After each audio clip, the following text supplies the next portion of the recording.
Christ in our midst. Kalimera, good morning. Welcome everyone. This is your radio program, Boses Orthodoxia, or the Voice of Orthodoxy.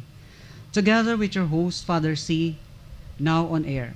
Once again, in behalf of His All Holiness Bartholomew I, Patriarch of the Holy Ecumenical Patriarchate of Constantinople, New Rome, also His Eminence Metropolitan Nectarius, Bishop of Hong Kong and Southeast Asia, I give you my paternal sacerdotal blessing.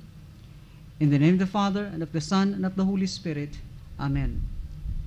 Here we are broadcasting to you live via DWPS FM 91.1 megahertz, as well as via live stream. Once again, this is your friend in the Lord. This is your brother, your catechist, your shepherd and priest, your spiritual father, Father C. Pagbati po ang aking pinararating sa lahat ng mga lugar na merong Orthodox churches, dyan po sa Camindanaoan, our churches in Davao Oriental, churches in Surala, and Lake Cebu in South Cotabato.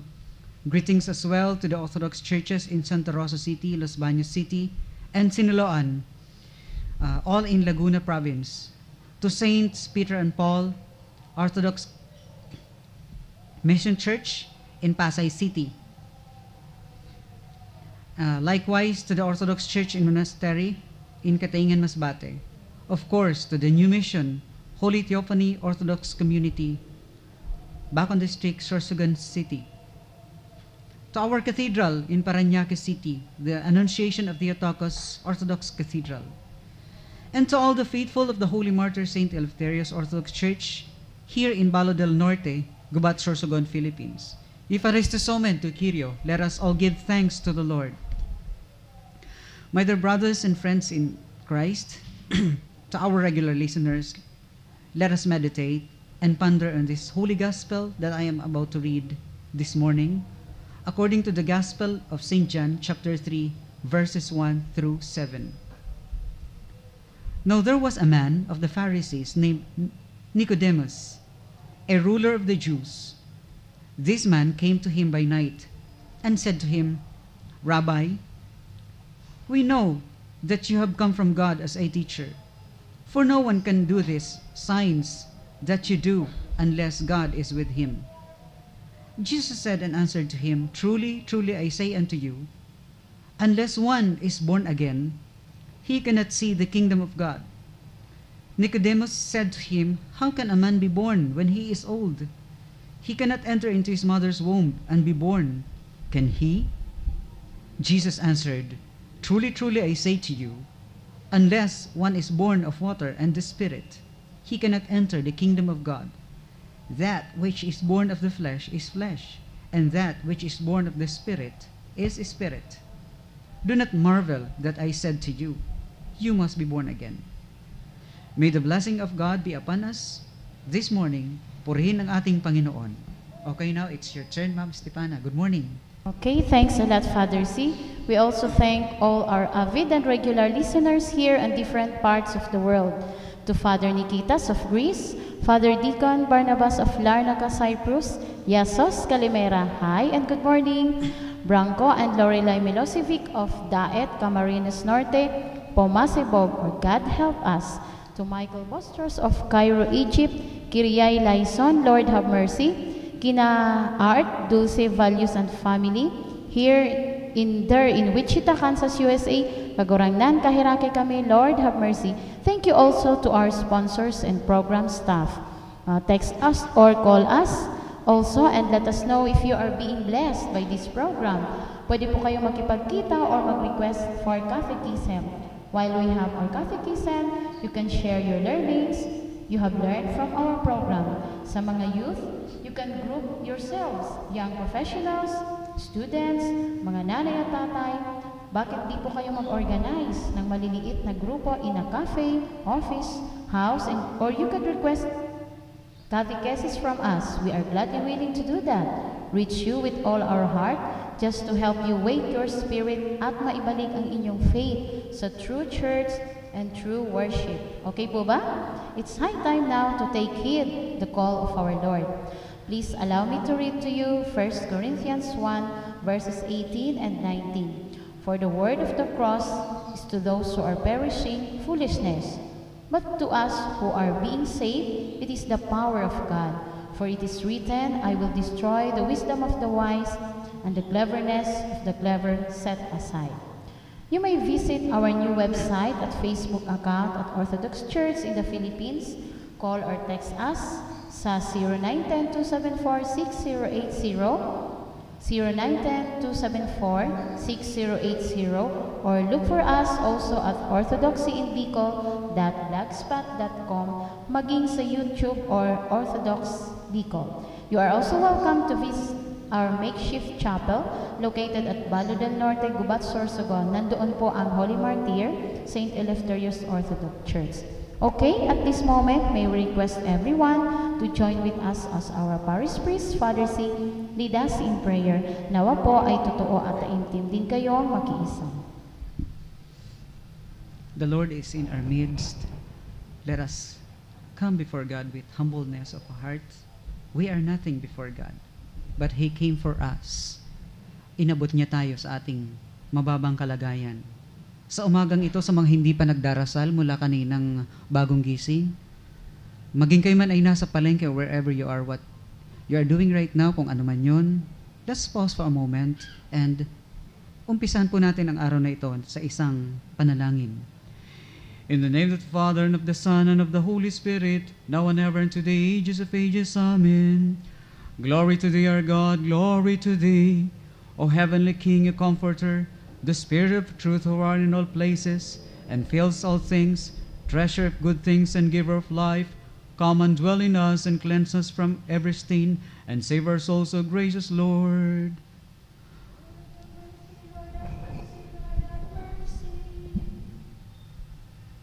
Agios o Theos, Agios Iskiros, Agios Athanatos, eleison imas, O Holy God, O Holy Mighty, Holy Immortal, have mercy on us. Agios o Theos, Agios Iskiros, Agios Athanatos, eleison imas. Glory to the Father, and to the Son, and the Holy Spirit, now and ever, and to the ages of ages. Amen. All Holy Trinity, have mercy on us. Lord, cleanse us from our sins. Pardon, Master, our iniquities. Holy God, visit and heal our infirmities for thy name's sake. Lord have mercy, Lord have mercy, Lord have mercy. Our Father who art in heaven, hallowed be thy name. Thy kingdom come, thy will be done on earth as it is in heaven.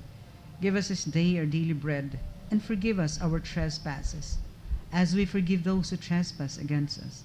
And lead us not into temptation, but deliver us from evil. For thine is the kingdom, and the power, and the glory of the Father, and of the Son, and of the Holy Spirit, now and ever, and to the ages of ages. Amen. The Nicene Creed together.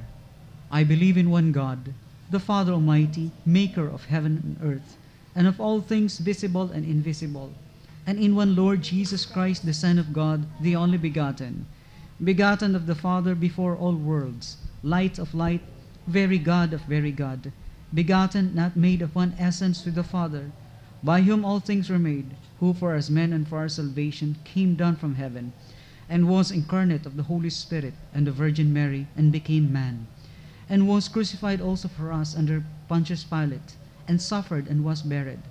And the third day he arose again, according to the Scriptures, and ascended into heaven, and sits at the right hand of the Father. And he shall come again with glory to judge the living and the dead, whose kingdom shall have no end.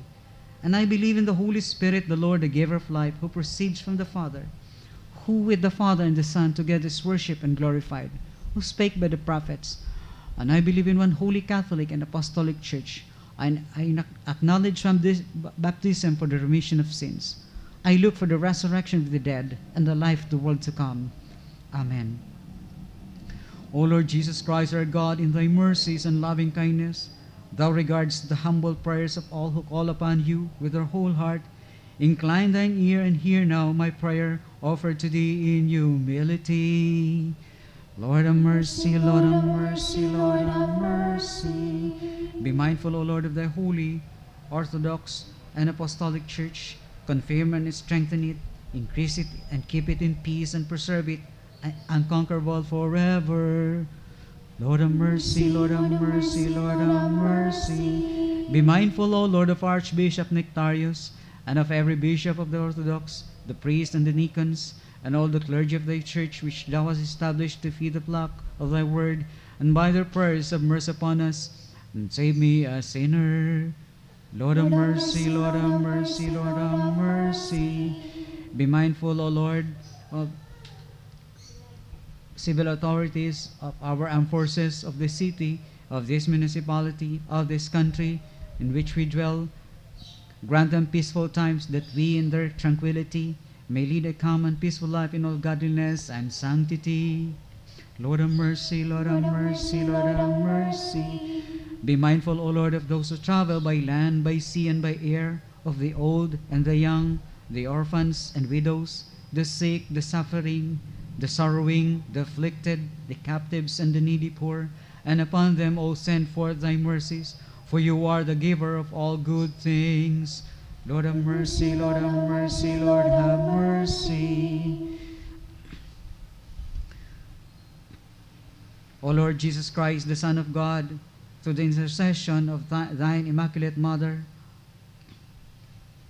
the Theotokos, our Mother Mary, and Saint Eleftherius, our patron saint of all the saints, have mercy on us and save us, for thou art a merciful God, and lovest mankind.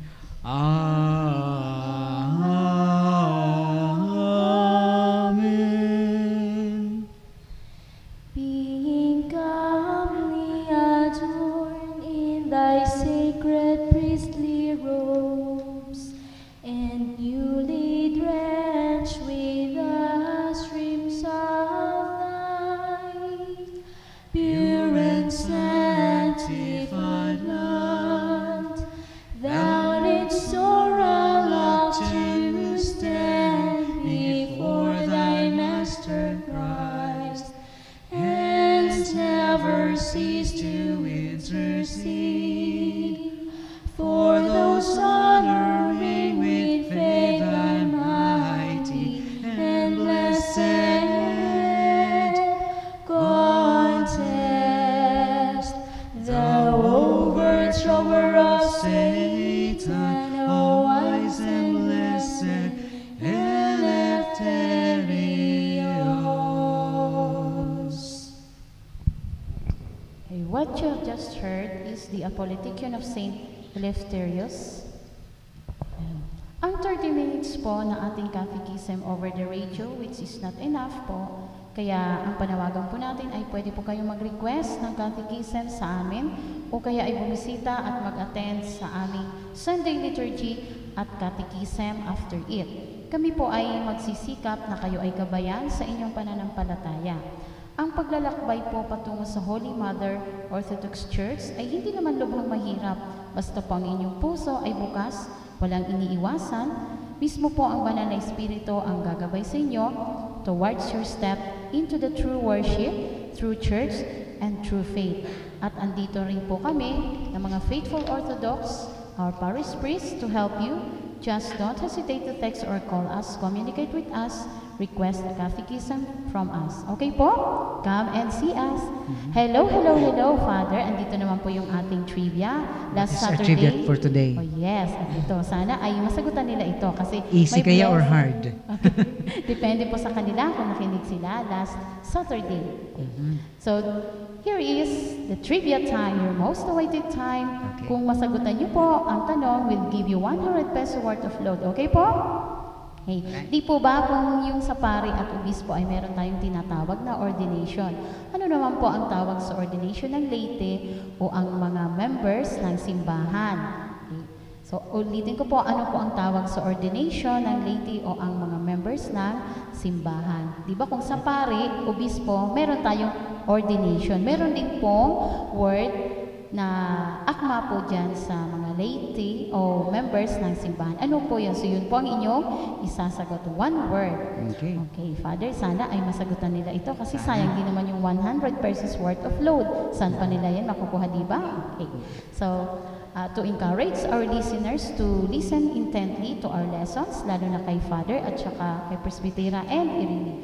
Okay, now let's take heed to the call of our Green Patriarch, His All Holiness Bartholomew the First of the Ecumenical Patriarchate of Constantinople, New Rome. In view of this, let's lift up to God our environment.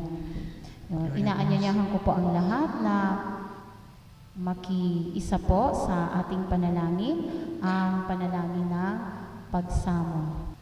Lubos kaming nagpapasalamat, O dakilang Diyos, sa lahat ng iyong nilikha, ang araw, buwan at mga bituin, ilog, lawat dagat, kabundukan, kagubatan at halamanan, mga hayop at kulisap sa tubigan at katihan, mga isda at ibon, mabangis at maamo, malaki at maliit, ang panahon ng tag-ulan at tag-init sa araw man o sa gabi, pinupuri ka namin o makapangyarihang lumikha. Kay rami at kay ganda ng iyong ginawa o aming Diyos, sa iyong karunungan nagawa itong lahat. Subalit kaming pinagkatiwala ang mga laga ng iyong nilikha, ngayon ay nagsisisi sa aming pagkukulang at pagmamalabis. Patawarin kami sa ginawa naming pang-aabuso sa iyong mga nilikha, dahil sa aming kapabayaan, kamangmangan at kasapiman. Inaamin namin kami nagwalang bahala at di nagmalasakit sa iyong mga likha, tulad ng pang-aabuso namin sa aming mga sarili. O Panginoon, kailan pa kami mamumulat sa aming mga pagkakasala? Gaano pang tubig at hangin ang aming lalasunin? Ilan pang puno at kabundukan ang aming wawasakin? Gaano pa kalawak na lupain ang aming sisirain? Ilang tao pa ang kailangang magkasakit, magdusa at mamatay? Kailan pa kami matututong magmahal sa kapwa at magmamalasakit sa daigdig na aming tahanan? O Panginoon, kinalinga mo ang aming kabayanan at namuhay ka sa aming piling. Binigyan mo ng kahulugan ang buhay at tinuruan mo kaming pangasiwaan ang lahat ng nilikha. O Panginoon, patawarin mo kami sa aming mga kasalanan. Pinagsisisihan namin ang aming pagmamalabis at pagkukulang. Mapabilang nawa kami sa iyong kaharian at mangyari nawa ang iyong kalooban dito sa lupa tulad ng sa langit. Sa tulong ng iyong biyaya, O dakilang Diyos, aming igagalang ang iyong nilikha bilang tanda ng iyong kalinga, kaluwalhatian at kapangyarihan. Sisikapin naming tagapangalaga at katiwalang tapat.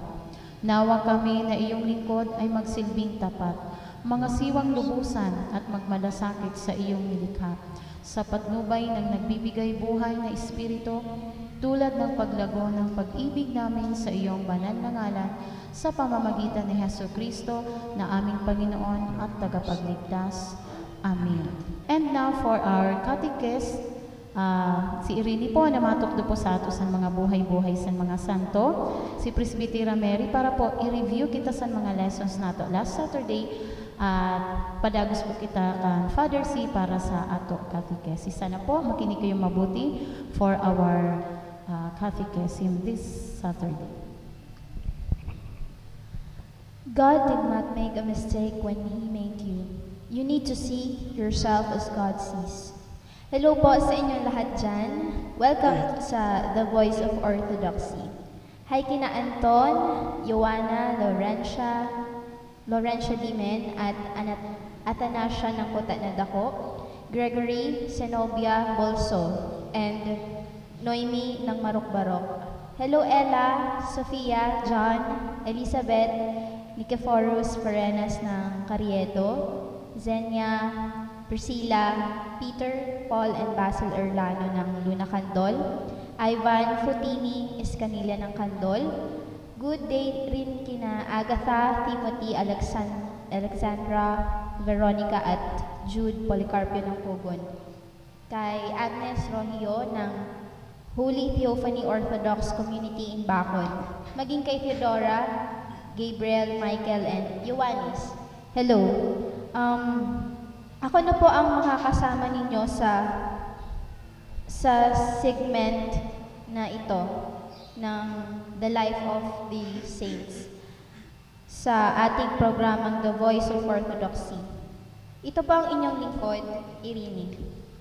Last Saturday, tinalakay ng ating katekista ang patungkol sa isang major feast ng Orthodox Church and meeting of the Lord or the presentation of the Lord in the temple na kino-commemorate tuwing February 2. Ngayong umaga, talakayin naman natin ang isa naman sa mga santo na magiging isang halimbawa naman sa atin sa pagsunod sa ating Panginoon. Let us talk about the life and death of the holy martyr Nicephorus. The holy martyr Nicephorus lived in the city of Syrian Antioch. In this city lived also a priest or pare na si Sapricius, with whom Saint Nicephorus was very friendly, so that they were considered as brothers. Si Saprius at si Saint Nicephorus ay talagang magkaibigan at halos magkapatid na ang turingan nila. Isang araw sa hindi inaasahang pagkakataon, they quarreled because of some disagreement. And their former love at pagkakaibigan at pagtuturingang magkapatid changed into enmity and hate. Naging magkaaway na mortal silang dalawa. After a certain time, Nicephorus came to his senses. Napagtanto niya na hindi maganda at di nararapat na sila ay magpatuloy sa pagkakasala.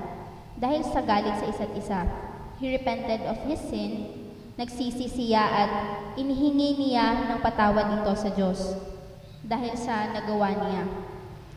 Kanya po itong ikinumpisal at inihininga ng kapatawaran. Kaya din pinuntuhan ni Saprius upang humingi ng tawad sa nagawa niya at hinikayat na tapusin na nila ang sigalot na namamagitan sa kanila at buksan ang puso sa pagpapatawad.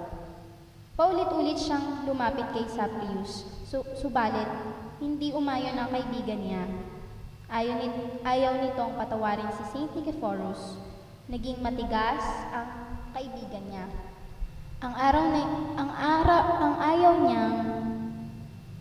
Ayaw nitong magpatawad at ayaw na rin nitong magkipagkaibigan kay Nicephorus. At this time, the emperors Valerian from 253 to 259 and Gallius from 260 to 268 began to persecute Christians. And one of the first brought before the court was the priest Saprius. Isa sa mga dinala upang torturin ay si Saprius. Naging matigas din si Saprius na siya ay manatiling Kristiyano kahit na siya ay pahirapan. Kung kaya nakatakda siyang hugutan ng ulo gamit ang espada. Nang malaman ito ni Saint Nicephorus, he tearfully implored his forgiveness, saying, O martyr of Christ, forgive me if I have sinned against you in any way. Nanatiling matigas ang puso ni Saprius at kahit nakakaharap siya sa kamatayan, he refused to forgive his fellow Christian. Seeing the hardness of his heart, the Lord withdrew his blessing from Saprius and would not let him receive the crown of martyrdom. Muling kinausap ni Nicephorus ang kanyang kaibigang pari na huwag sayangin or not to lose his reward through apostasy, since he already stood on the threshold of the heavenly kingdom. Walang sagot si Saprius sa pakikiusap kay Nicephorus. Kung kaya, sinabi ni Saint Nicephorus sa executioner I am a Christian and I believe in our Lord Jesus Christ. Execute me in place of Saprius. Hiniling niya na siya na lang ang pugutan ng ulo at patayin. Kung kaya, ipinaalam ito ng Bertugo sa kanyang governor o gobernador at siya nga ay pinayagan. He decided to free Saprius and to behead Saint Nicephorus in his place. Thus, this Saint Nicephorus inherit the kingdom and receive a martyr's crown. Sa araw ng Pebrero February 9, siya ay pumanaw sa mundong ito na taglay na ang pag-asa na siya ay makakasama sa kaharian ng Ama sa langit. Isa namang totoong kwento ng buhay ang narinig natin. Buhay at kamatayan ng isang santo. Alam ko po na ang bawat isa sa atin ay may kaibigan o mga kaibigan. Ang mga kaibigan ay isa ring biyaya galing sa Diyos. Ang biyayang ito, magkaminsan ay isa sa mga ginagamit upang sukatin ng ating pagmamahal at katatagan sa Panginoon. Magkaminsan ay ang pagkakaibigan ay hindi lamang sa oras na kaayusan, nasusukat din ito sa oras ng sigalot. Nawa, matuto tayong magpatawad, lalo na kung hinihingi ng pagkakataon. Maging halimbawa sa atin ng Panginoong Hesukristo na pinatawad tayo sa mga kasalanan natin nang batahin niya ang kamatayan sa krus, alang-alang sa ating mga kaibigan niya. Nawa maging halimbawa rin si Saint Nicephorus, ibinigay niya ang kanyang buhay alang-alang sa kaibigan niya at naging halimbawa din siya sa pagpapatawad. Mahirap magpatawad at tunay na mahirap sa kalooban. Subalit subukan mo, kapatid, na palayain ng puso mo ang galit. Ikaw din ang unang magtatamasa nito. Maaaliwas sa puso ang nagpapatawad.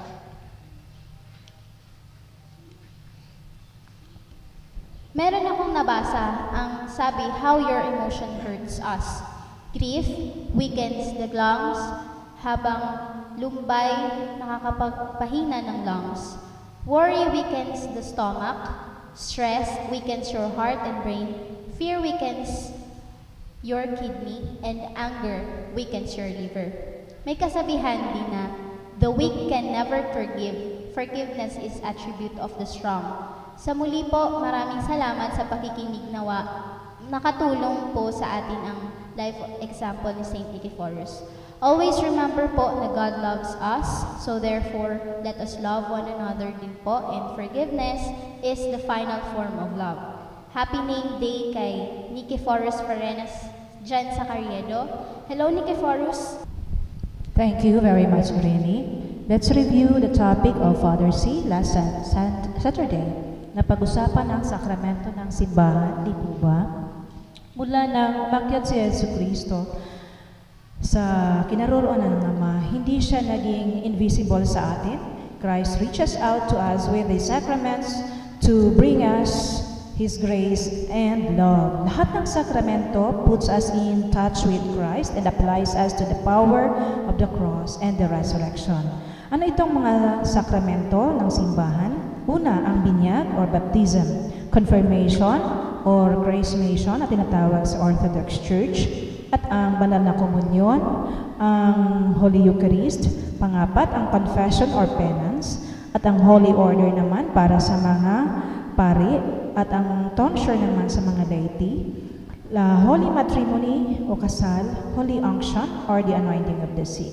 Maliban sa mga nabanggit, may mga iba pang sakramentong maituturing. Isa ang monastic profession, the great blessing of waters at Epiphany, at maging ang funeral service, at meron din consecration of the church kung yung mga bagong simbahan na napupundar. Panglima, the anointing of a king or emperor. Ang pang-anim po, preaching through which we commune with Christ as the Word of God. Pangpito po, the icon, which is not only the image of the divine world, but also its presence on earth. Pangwalo, the relics of saints. Isa din po yun sa sakramento.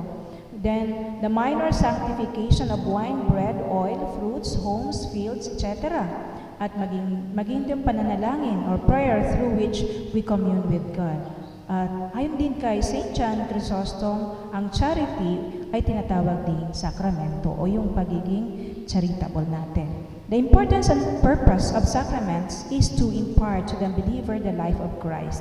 Ngayong umaga, tatalakayan ng ating program host ang unang sakramento, ang baptism. The sacrament of baptism. Pass to you, Father C. Thank you, Presbytera Mary. Maraming mga sacraments ang tinuturing sa Orthodox. Pero binigyan natin ng diin, we focus much or we zero in on the 7 sacraments. I just read to you just a while ago, John chapter 3, verses 1 through 7. That was a long passage. All in all talks about born again, which is very familiar sound for each one of us. Maraming nakakarinig sa salitang born again. Minsan tatanungin ka, saan ka ba umaattend? Sabi, doon ako nagsisimba sa malaking simbahan. Speaking of the Western Church, doon ako sa Protestant. Ikaw naman, kapatid, saan ka, Brad? Doon ako sa born again. It seems that born again is a group exclusively isang grupo. I just want you to know, gusto kong ipaalam ito sa lahat na ang salitang born again is not exclusive para sa isang grupo. This is not rather a title. This is not a title. Born again is a kind of experience that each Christian should undergo. Kailangang maranasan ito ng lahat. Born again. Ano ito? Sasali ka ba sa grupo na ang pangalan ay Born Again Fellowship? Hindi po. Ang born again simple. It is baptism. Sabi ni Lord, according to Jesus Christ in John chapter 3, verse 7, do not be amazed, do not marvel. You must be born again. Because, according to verse 6, unless a man is not born of water and of the Spirit. We use water during baptism, and that is born again experience. So sa lahat ng binaptize, you are born again. Kaya pag tinanong ninyo ako, if you ask or when you ask me, Father, are you born again? Yes, in the right sense. But I do not belong to those group claiming to be born again group. Hindi ito pwedeng ariin na salitang ito o ang phrase na ito ng isang exclusive na grupo. This is purely, simply baptism. Some time ago, Life magazine carried a photograph illustrating a baby's momentous first 5 minutes. It was a photograph of a mother's hand reaching out to her newborn child. Isang picture ito na pinakita sa Time magazine na isang nanay na right after giving birth sa bata, inaabot niya yung kanyang anak. And this picture illustrated beautifully a mother's love reaching to embrace her baby. Gusto agad ng nanay na yakapin ang kanyang anak. So it is that every time an infant is baptized, the hand of God's love reaches out to embrace and kiss that baby and bestow upon it the warmth of His love. And it is divine love that stands behind the sacrament of baptism. Kagaya din po ng nanay na gustong yakapin agad ang anak. Same with the Lord Jesus Christ, na ibig niyang ariin agad ang bata sa pamamagitan ng baptism. Sacrament is the embrace of God, the presence of God in us being manifested.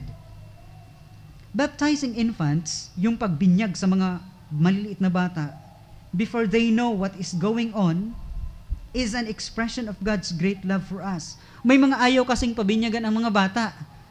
Dapat daw hintayin ang bata na dumating sa sinasabing age of reason. Age of reason. Okay, ano ba itong age of reason na sinasabi? Ito ba ay marunong na tayong makipagtunggali?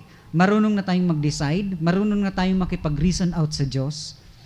Sabi sa Jeremiah, no one can reason out with God. Kahit matalino na tayo, tayo man ay cum laude, tayo man ay mataas ang pinag-aralan or super intelligent being tayo dito sa lupa, still we cannot reason out with God. Hindi natin kayang abutin o arukin ang kaloob-looban at kalalimang kaisipan ng Diyos. We cannot really grasp the fullness of the mind of God. So, such statement as age of reason, yun po ay sinasabi nating bunga lang ng mga scholasticism na itinuro ng sanlibutan. This is because of scholasticism and humanism.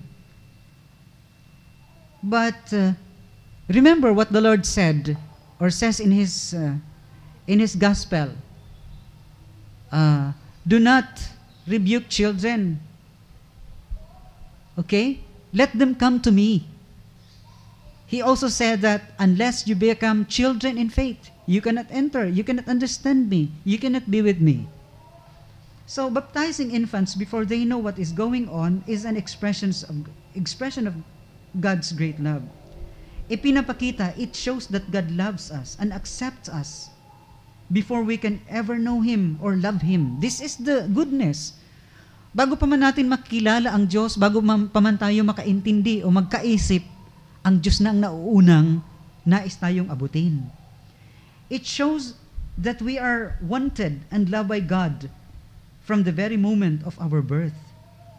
And to say that a person must reach the age of reason and believe in Christ before he may be baptized is to make God's grace in some way dependent on man's intelligence. Age of reason means we depend on our own intelligence. While, when we receive the Lord, even prior, even before, we can have our own thinking before we reach what we call age of reason, and we accept the Lord. Our parents led us to be baptized by the priest, and that the Lord is using as instrument as well. Through His sacramental works, we can see, we will understand that it is God's love moving. It is God's grace at work in us. Even we still don't have reached what we call age of reason. So this is not purely dependent on man's intelligence. Hindi ibig sabihin maisip ka na dun mo lang lalapitan ng Diyos. God's grace is not dependent on any act of ours, intellectually or otherwise. It is a pure gift of His love. We come to God not intellectually, but by faith. When our godparents and our parents in the flesh and the witnesses, the priests, the people there, the acolyte, the sacristans are present, the saints whom we do not see are present, that's we call the embrace of heaven and earth. They kiss each other. Time and distance ceases to exist because of God's sacramental act for us. So intellectually, we cannot reach God. So we don't depend on scholasticism or natural, humanistic, worldly intelligence. We cannot understand and fully grasp the very will of God in us. We bring infants to baptism not because they believe, but in order that they might believe. Hindi natin dinadala ang mga batang maliliit na wala pang kamuwang-muwang upang sumampalataya.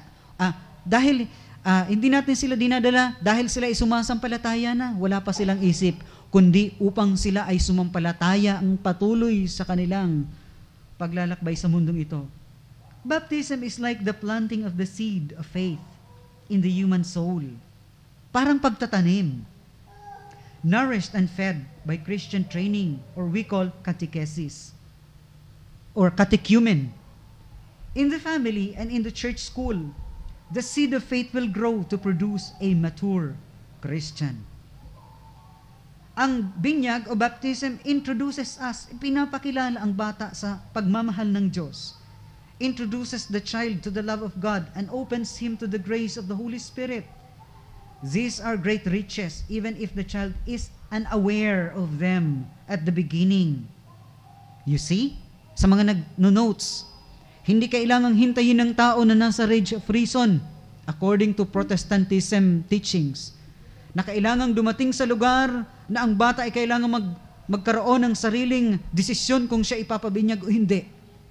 That is being dependent on human intelligence or scholasticism, scholastic idea. To deny a child baptism is to deprive him of this inner grace that is so necessary to Christian growth. What if mamatay yung batang yan bago binyagan? Kasalanan natin. What if the child dies before baptism? Because we keep on waiting on that day of age of reason. What if the child dies? It will be our fault. We come before God, we bring our children, even though they still don't understand what we are doing. It is the responsibility of parents and God parent to teach or catechize the child, to make the child a catechumen after, or catechesis, after even after baptism. Through baptism, Christ cleanses us of sin. Ito yung born again na totoong ibig sabihin. He calls us His own sons and daughters. He makes us heirs of His riches. He makes us members of His family. As members of God's family, we are all related to each and other and responsible for each other. Yet baptism is more than this. Through baptism, we are attached to Christ. Tayo dinudugtong kay Kristo sa pamamagitan ng binyag. Yun ang ibig sabihin ng salitang born again. We become members of His body.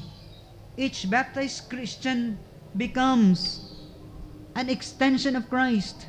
We become other Christ in this world. Tayo ay nagiging extension ni Kristo sa mundo. We become His eyes, His hands, His tongue, His feet.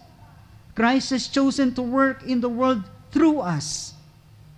We are the little Christs here on earth, living a theosis life, the members of His church, which is His body.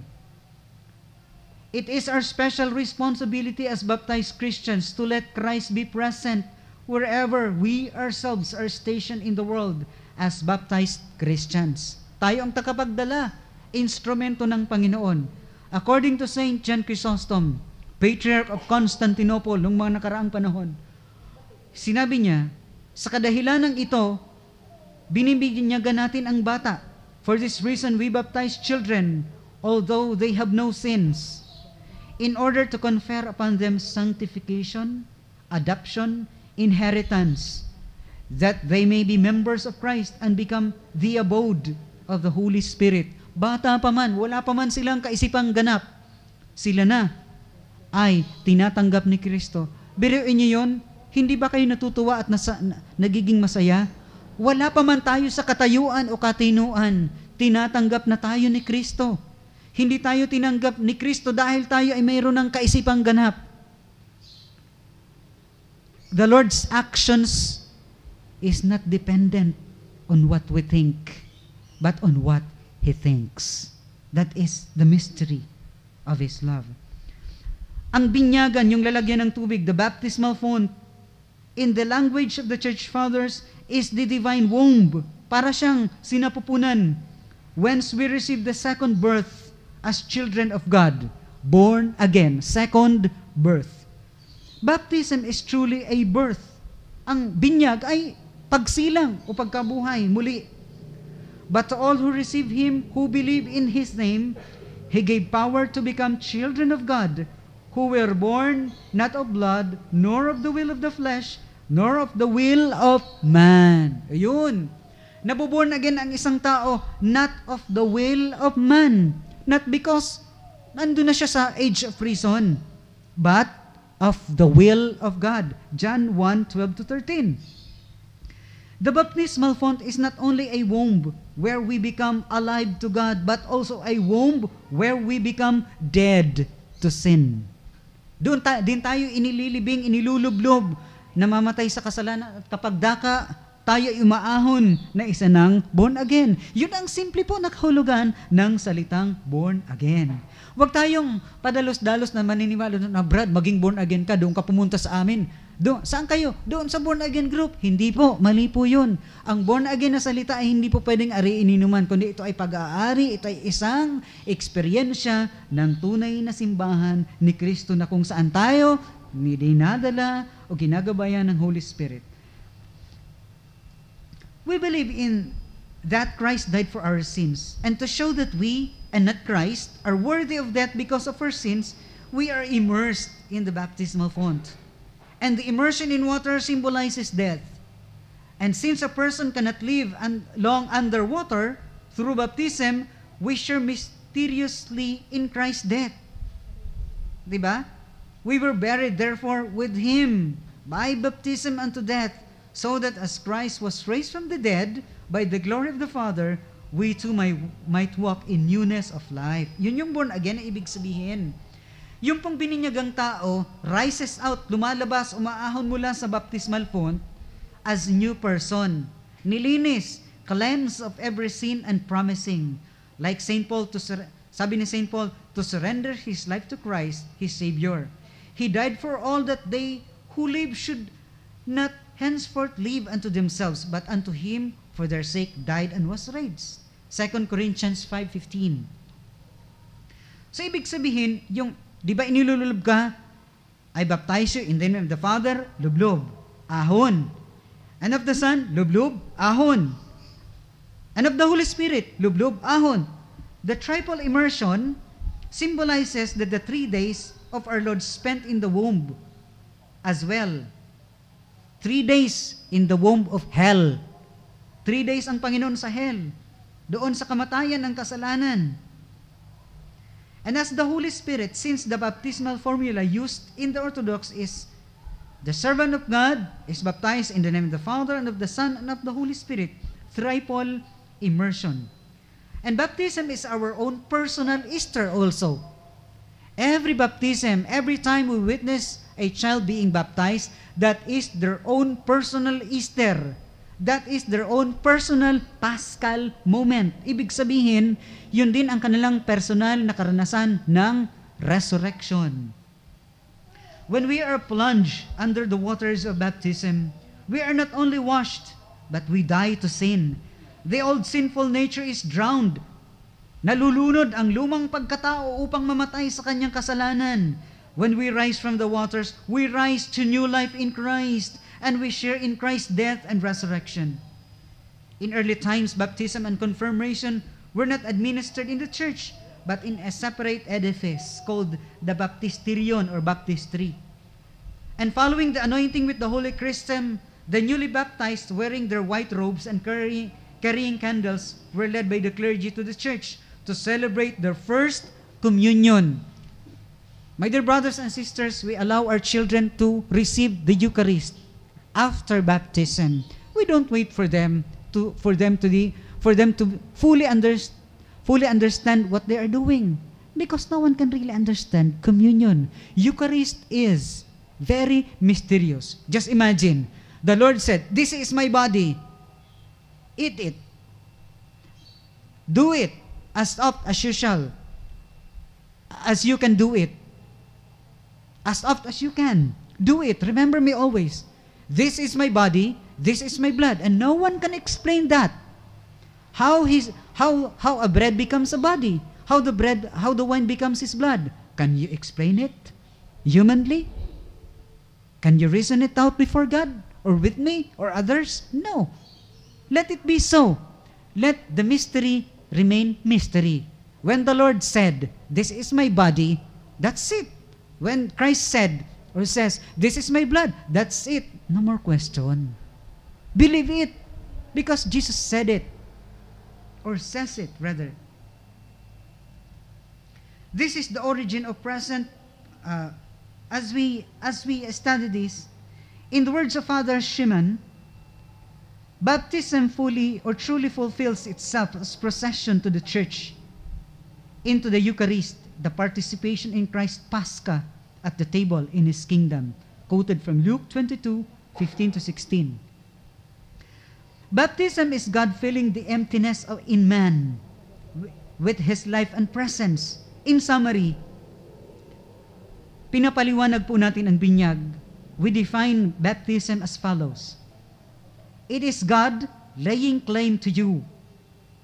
Ang binyag ibig sabihin, ginagawa kang pag-aari ng Diyos. A proclamation, an announcement that God owns you on that very moment. You are not your own. You are bought with a price. So glorify God in your body. God doesn't rent you. Hindi ka nirentahan ng Diyos. He buys you. Binili ka niya sa pamagitan ng kanyang dugo. He holds title to you. Because of His blood, He bought you with a price, high price. He owns you. And through baptism, you become His child. And when God adopts you as His child, He does so for a purpose. He has a plan for you. You are saved from sin. You're saved for service, for love, and for good works, for enlarging the kingdom. Di ka linigtas ng Diyos para magbira-bira. Hindi ka niligtas ng Diyos para maupo lamang. You were not saved by God to just do nothing and sit idly and do nothing and just bask onto the antiquity of your faith. Just because orthodoxy is not a museum. Orthodoxy is like a fuel station, a gasoline station. Sometimes we stop for refueling because we will travel again. We journey. We don't stop. Journey continues. Journey. This is theosis, becoming like God. We follow God because God has bought you with a high price. He has planned for you. You are saved into significance. Your life has real worth and meaning. Ang buhay mo ay mayroong halaga at kahulugan. Jesus said, I know my sheep. Kilala ko anya ang aking mga tupa. And nobody can pluck them out of my hand. Binili ko sila sa pamagitan ng aking dugo. Baptism is an act of liberation. A paschal experience, an exodus, a passage through the Red Sea of sin and death to the glorious freedom of the children of God. Baptism is the transition from the world that is under the power of evil one to the world that has been redeemed by Christ. Baptism is a regeneration, a new life. It makes us partakers of divine nature. Yun yung born again. Ibig sabihin, after baptism, man is a living member of the body of Christ. Miyembro na siya ng katawan ni Kristo. Ibig sabihin ng simbahan, he is no longer mere man, but man transformed, divinized, newly begotten as God's own son or daughter. He carries them within him, the very life of Christ. Ang epekto ng bautismo, ang epekto ng binyag ayon kay St. John Chrysostom, to be set free from sin or to be reconciled from sin, to be reconciled God to man, to make man with God, to open the eyes for souls to perceive the divine ray, to sum it up, to prepare for the life to come.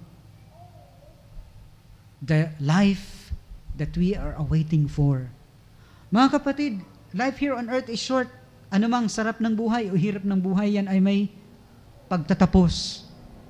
And life here on earth is not just a practice. We will never pass this way again. We are preparing for the second life, which is not only a better life, the best life that we can have ever. Baptism in the Orthodox Church is far more than just a remission of sins. According to Saint Nicholas Kabasilas, a 14th century Byzantine theologian, points out all the spiritual and traditional terms applied to baptism point to a positive meaning, birth. Pagsilang, new birth. Yun ang ibig sabihin ng born again o binyag. New birth, bagong buhay. Clothing, bagong suot bagong gubing, bagong nabado, anointing, pagpipili ng Diyos, gifts, pagbibigay sa atin ng regalo, washing, paghuhugas ng kasalanan, enlightening, pagpapaliwanag ng ating isipan, refashioning, binagong ating katauhan, seal, sinelyuhan, etc., etc. And the following words addressed by the priest to the newly baptized capture the essence of baptism. You have been justified and illuminated. You have been baptized. You have been illuminated. You have been chrismated. You have been sanctified. You have been washed in the name of the Father and of the Son and of the Holy Spirit. And because of baptism, sabi naman ni St. Gregory of Sinai, could say to us who are baptized, become what you already are. Maging ikaw kung ano ang dapat ka na ngayon. Find Him who is already yours. Hanapin mo ang kung anong meron ka na. Listen to Him who never ceases speaking to you. Makinig ka sa Kanya na patuloy na nagsasalita sa iyo. Own Him who already owns you. Ariin mo kung sino ang tunay ng nagmamay-ari sa iyo. My dear friends and regular listeners, this is the true definition, the true and deep meaning, the true essence of the word born again. Ito ang ibig sabihin ng salitang born again. Dumpos na mga nagtuturo din ng born again. This is it. This is the true teaching. This is the true interpretation in the true faith, in the true worship, and in the true church, the Holy Mother Orthodox Church. Here endeth our catechesis. Good morning to everyone. Thanks for listening. Amin, amin, amin. Evaristo, thank you, Father C. Okay, thank you din po sa nag-text, but baptism is not the answer. Try uli kayo habang hindi pa nagtatapos yung program. Okay, this program, The Voice of Orthodoxy, is open for sponsors, donors, for those who want to learn more on actual Orthodoxy. We're inviting you to come and see us. Join and observe our Divine Liturgy every Sunday at 9 a.m. Dapat po magkita-kita na tayo. Okay, greet ko din po si Nikki, Ronya Polya, kay Renencia na naglalaba, and sa ating masugid na listeners, kay Mang Rufino and family. Happy birthday din kay Ana and kay No. Okay, pass to you, Father C, for your final message. Okay, nakikinig din daw si Imelda Estayani. At ang mga doon, ang lalakas daw ng radyo sa Marok-Barok City. City na bang Marok-Barok? For cityhood. Okay, yes, we also want to see you as much as possible, or if possible, magkita po tayo in person kung gusto ninyo. We will make ourselves available. Thanks to all donors, benefactors of the program. God bless your efforts. We will be together again next Saturday. The same time, according to Hebrews chapter 3 verse 15, today if you hear His voice, do not harden your hearts. Okay, let's call this day a day. Through the prayers of Holy Fathers, Lord Jesus Christ our God, have mercy on us and save us. Amen. Say ogo po, I love you. This is the Voice of Orthodoxy and Father C signing off.